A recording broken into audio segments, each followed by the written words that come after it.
PHP. Okay, it's called Hypertext Preprocessor. Okay, Hypertext Preprocessor. That's what the full form of PHP.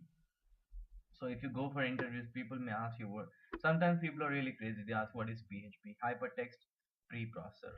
So hypertext is again, it's a general terminology given for internet, which is the interconnection, and preprocessor, the name itself, like it processes something. Right. So now coming to no, I mean coming to the actual thing what PHP does. So PHP is a server side scripting language. So what is the client side scripting language? Any idea? What is a client side scripting language? Right, JavaScript. So guys, you can go through our previous classes. There is tons of information on our free recorded classes. You can go through them, practice yourself, be good at learning. Okay, yeah, you guys are right. It's JavaScript. So JavaScript is a client-side scripting language. Now, what's the difference like? So this I have explained in one of the classes in JavaScript. What's really the difference between client side and server side? So client side is the one that is being processed in your browser. That's why it's called client side. Client is you, your browser, and server is something which is a remote computer where the all processing happens on that particular server. So PHP is a server side scripting language. Now, fine, that sounds great. PHP, we know, server side scripting language. So what are other languages which are like competitors to PHP? You guys might have known about .NET, right? You guys know about .NET. So .NET is one framework from Microsoft which is used to build websites. Then Java, we all know Java is another one which is used to build, yeah, servlets. Java is another one which is used to build the same kind of thing. Then the most next popular is Python, okay, and Ruby, and recently Node.js, Perl. Perl is like, it will die soon. So these are the potential competitors. AngularJS is, it still requires, a server-side language to process better. Okay, AngularJS still, it's like a hybrid model. Okay, hybrid of server-side and client-side, but it doesn't have all the features of a server-side. So these are our competitors for PHP, right? But despite this big, yeah, it's also a scripting language.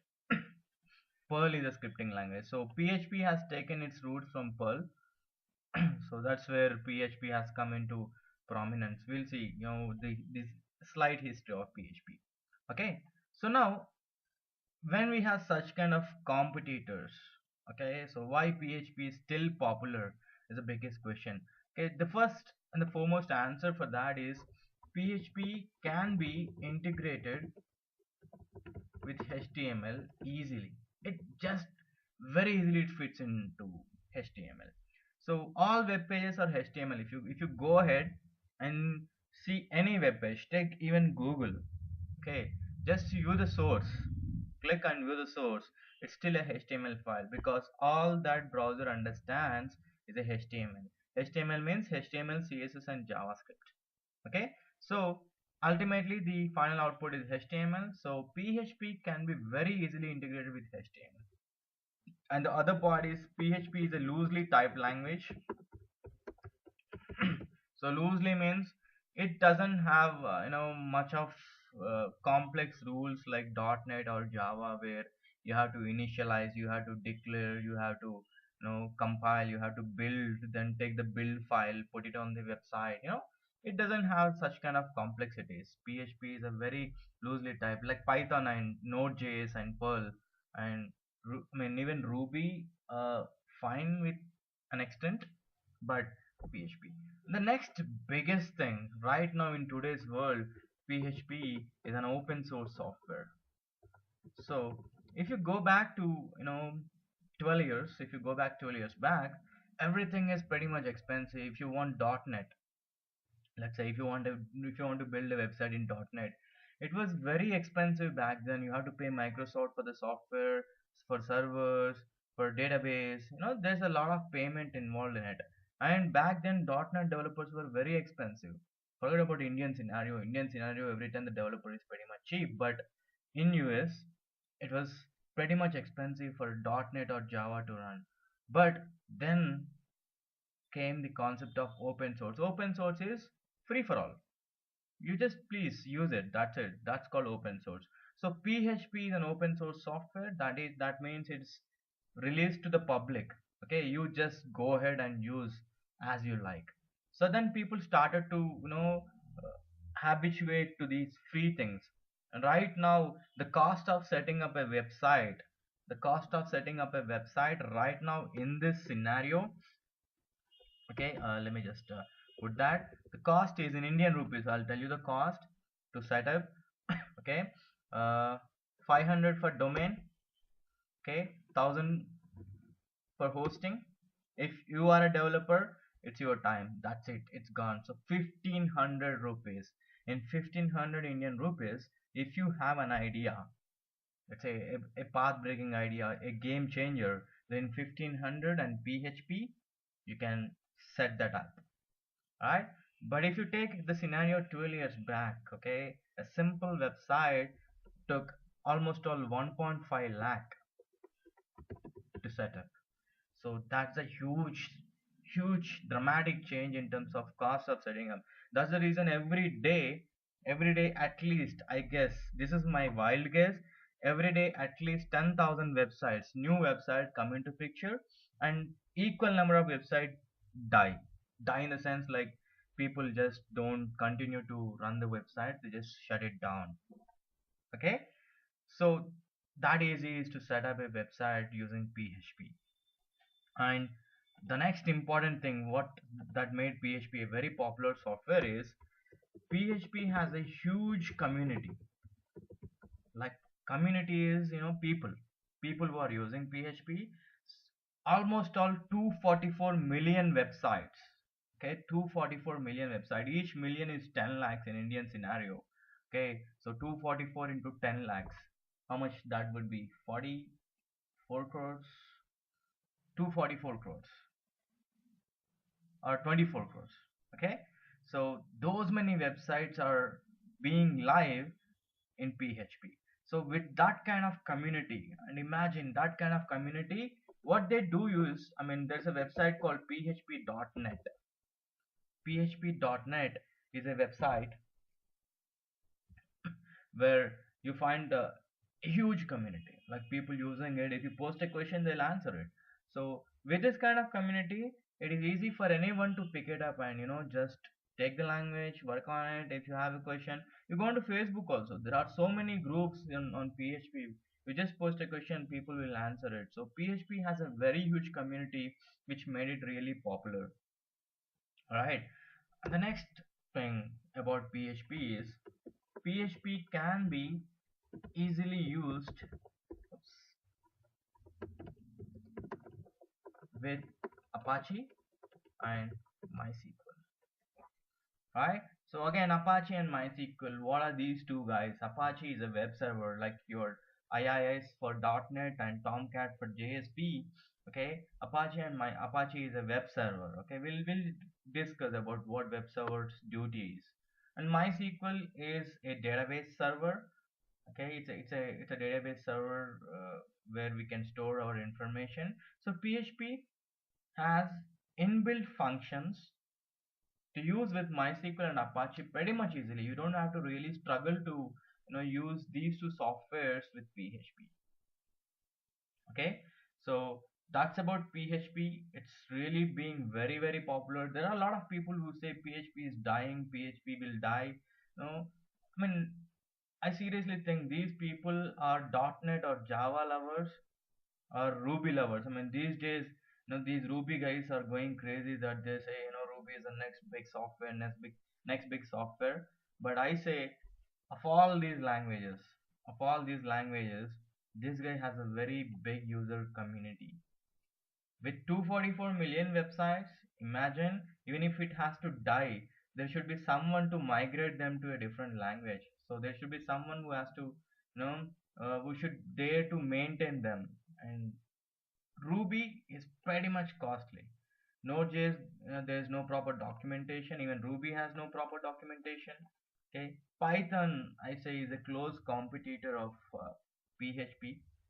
Alright, so that's about these languages. So coming to the popular websites which are using PHP. Okay, the first and foremost in the list is Yahoo. Yahoo is one website. Even today, it's been run on PHP.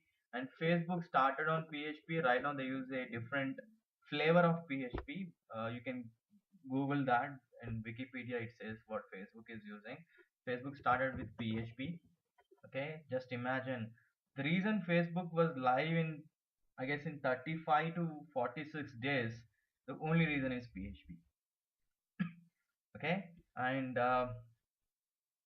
there are quite few popular websites, Yahoo, Facebook. And coming to the Google is made on Python. Google, YouTube, okay, things like that. But you can see lot of websites are made on this. If you ever wonder what is this WordPress, okay, WordPress is a content management system. Content management system built on PHP. So WordPress is the reason for those 244 million websites which are online. So this will never die. If you want to set up a website in 2 days, WordPress is your solution. Most freelancers, most companies use WordPress as an option to set up websites very easily. You take a real estate website, wedding planner website, photo website, whatever it is. WordPress is quick to go online.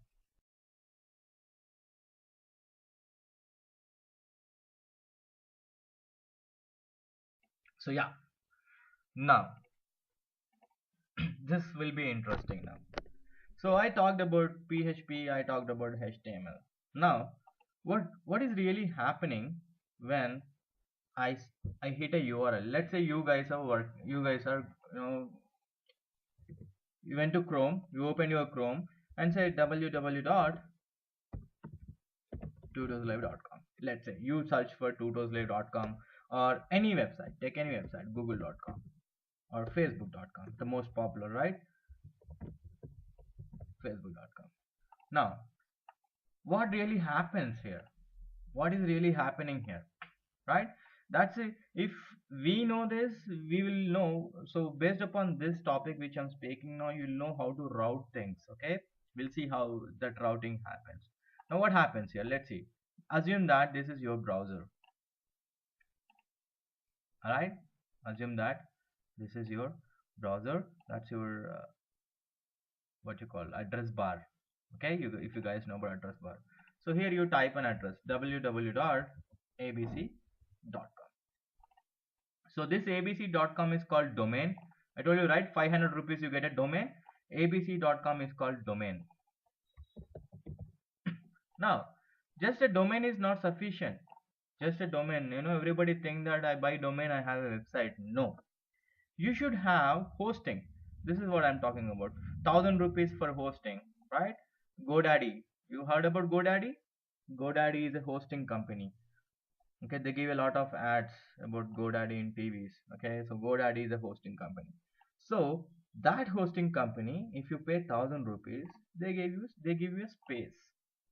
So this is called hosting server.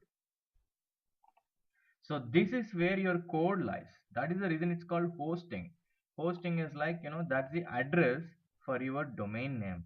You have a code, okay? You will just route it that. They are called name servers, okay?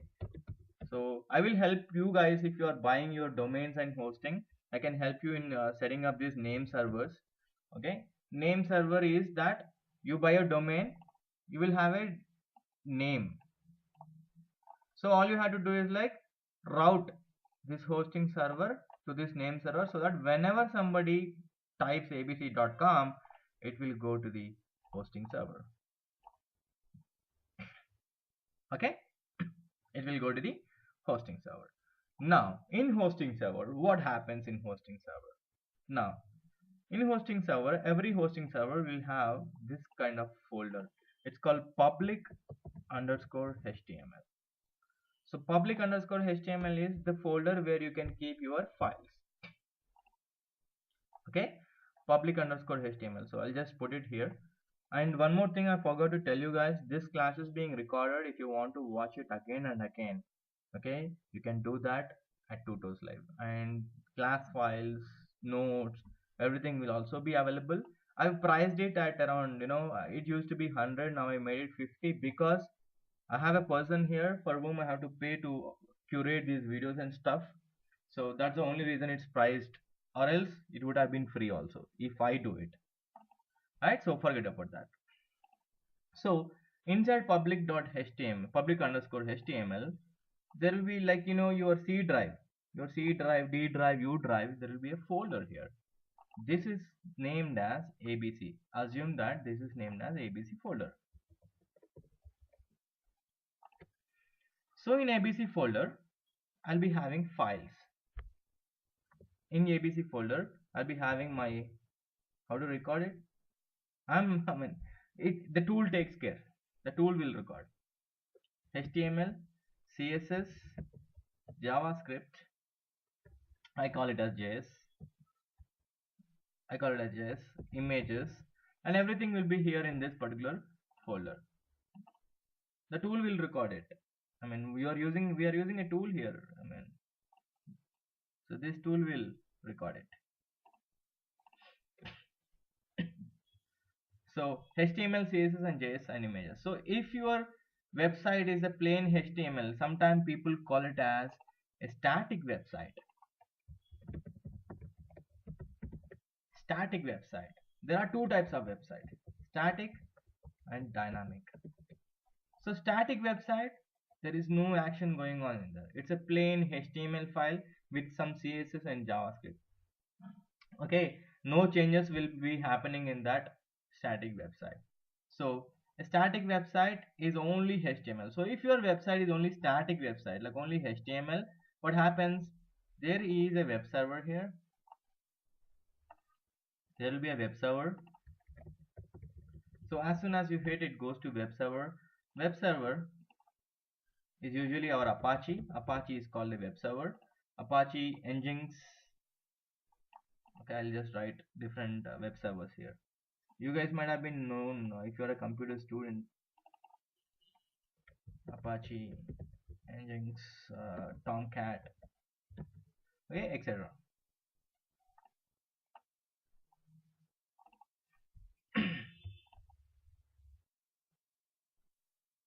Okay, so what happens as soon as you hit it, it goes to web server, and web server will direct it to our ABC folder. If it is a static website HTML, what it does, okay, fine, I found the file. So web server will send the file to the browser and you can see the file. Now it's only static. If it's static, this is the process. Okay, you don't need PHP now because it's static. Now I told you, right, there's another website which is called dynamic website. That means it has a PHP file. So all PHP files are dynamic websites. All PHP, dynamic website means it's a PHP website. So PHP website. So if you have a PHP file, now what happens? Browser can only understand, our browser, whatever it be, Chrome, Mozilla, Safari, Internet Explorer, can only understand HTML,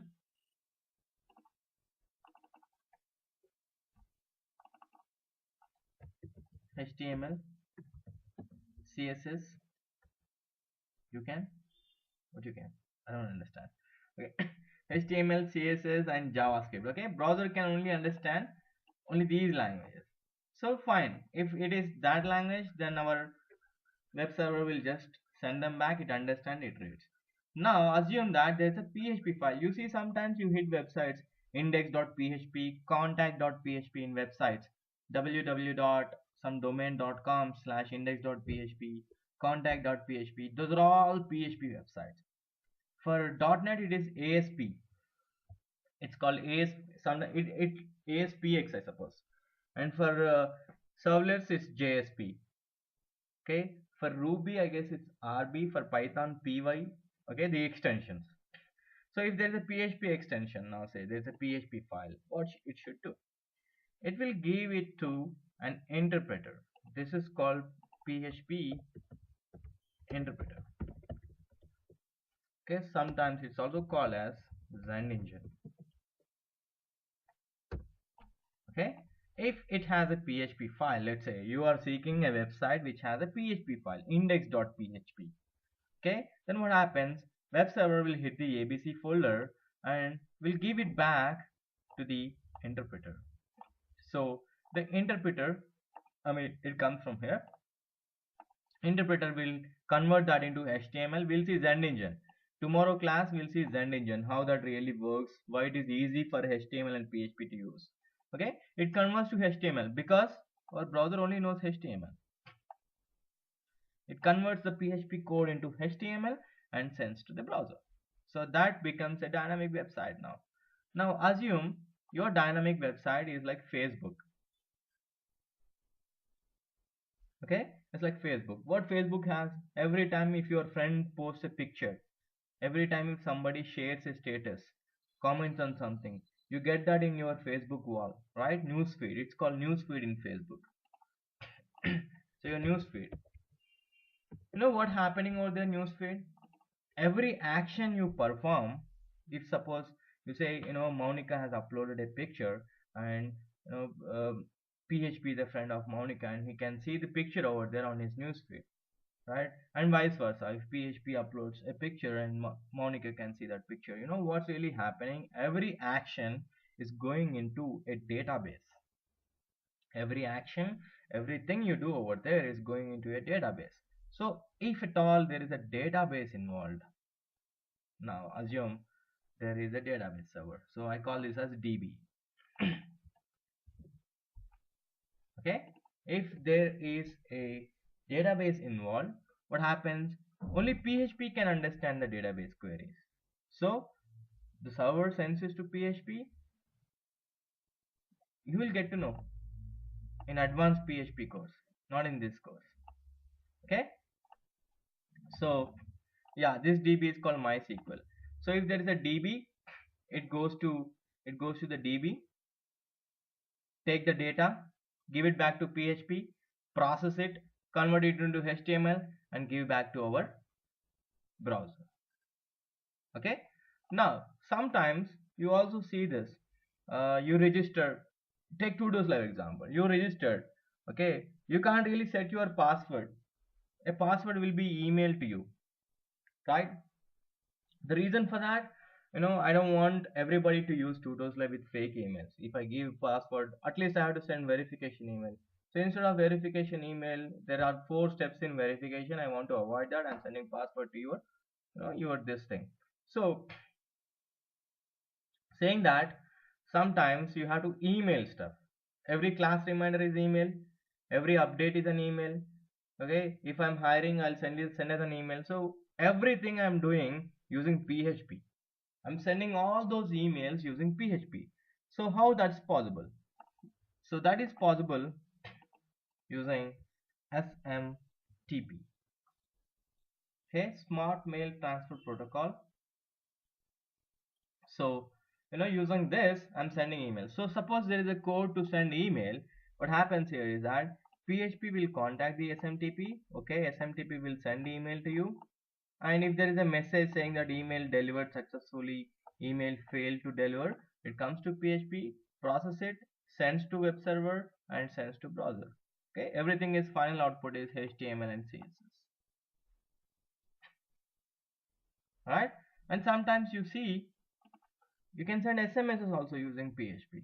That's a very super, I mean, they all called as APIs. So API, I guess application processor programming interface, I suppose. You know, I don't really exactly remember the full form of it, but APIs, this is the most important concept these days. Okay, APIs are the next big thing. Application programming, cool. Thank you. Yeah, APIs are the next big thing in web industry. Okay, everything is an API these days. API. You see a lot of buzz. API. Okay, the reason is that API will not show a third party. This is a third party website, but using API you won't seem that you are using a third party website. Okay, so API is a very beautiful concept. In PHP we call them as REST and SOAP APIs. REST API and SOAP.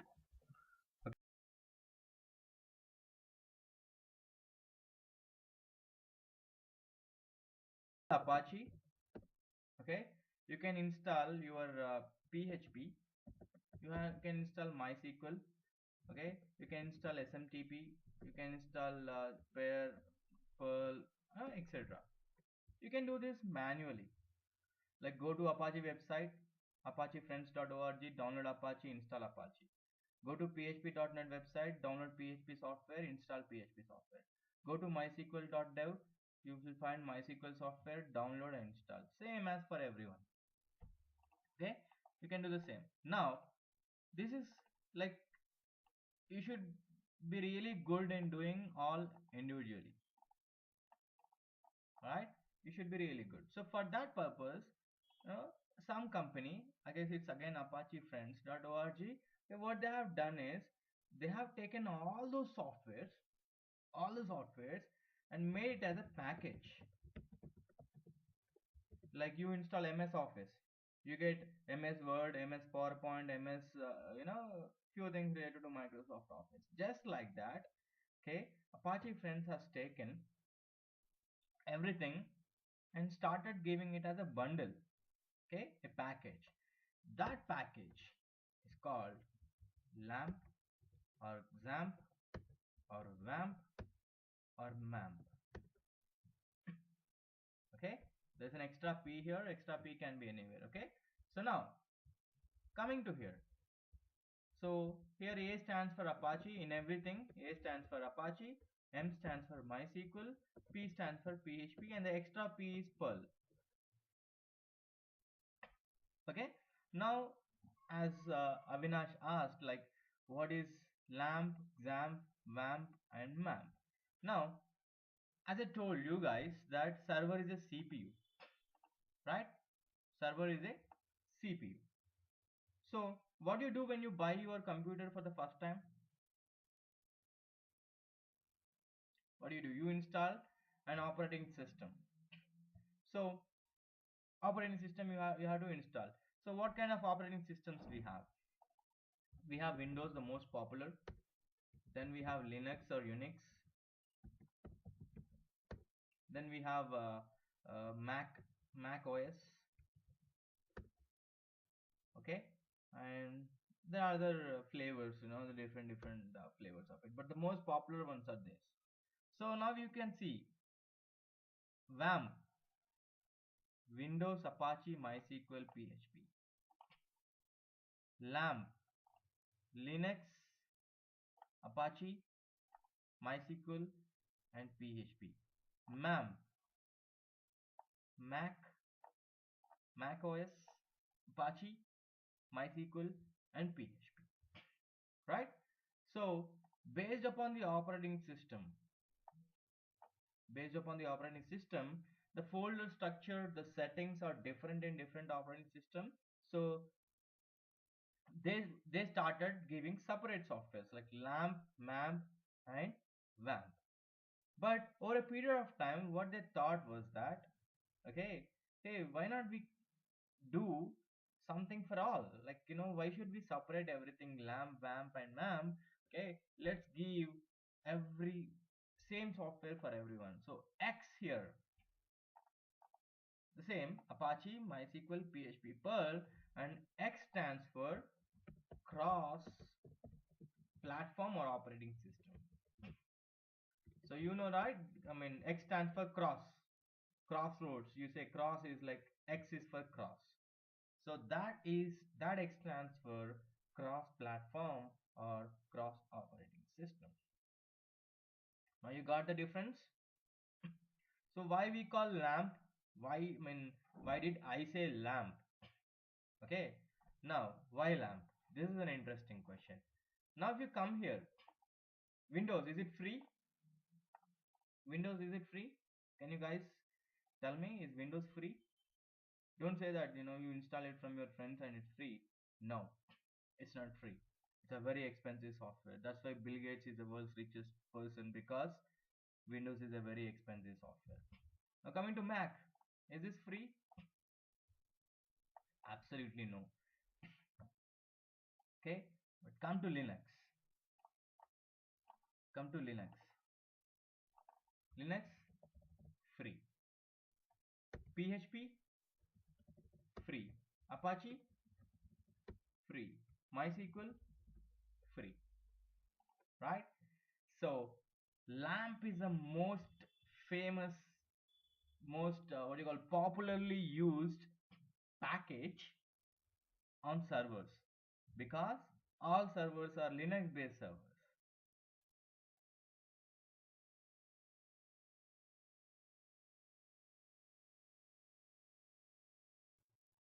Alright, so can you guys see my screen?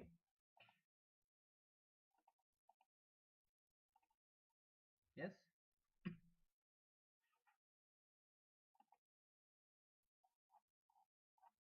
Okay, great. So now how do you download? Okay, just always I install XAMPP, okay? Apache Friends. I install XAMPP because it's cross platform. So go here, XAMPP for Windows, XAMPP for Linux, XAMPP for Mac, if whatever the system you are using, click on it.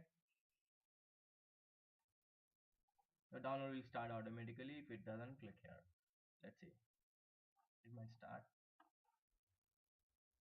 Yeah. So download it, install it. Okay. After you install, alright, what happens after you install? Click next, next, next, next, next. If you want, you can try now also. If your internet is fast, that's okay. Even in my system, it's only 1 minute, 43 seconds, 45 seconds. Okay. Mine is a 20 Mbps connection, so it's fast. So now what you do, take it as an assignment here. Download the software, install it. You will see some problems. If you see problems, that is good for you. If you don't see problems, that is fantastic for you. Okay, so download, install, no problems. It's all next, next, next, next, next. So tomorrow's class, we see what happens once you download it. If you see Windows, it will be in C drive. Okay, if you want to explore, you can go ahead and explore. Okay, I'll just show you where it is. So here, so can you guys see the screen? Yes, right?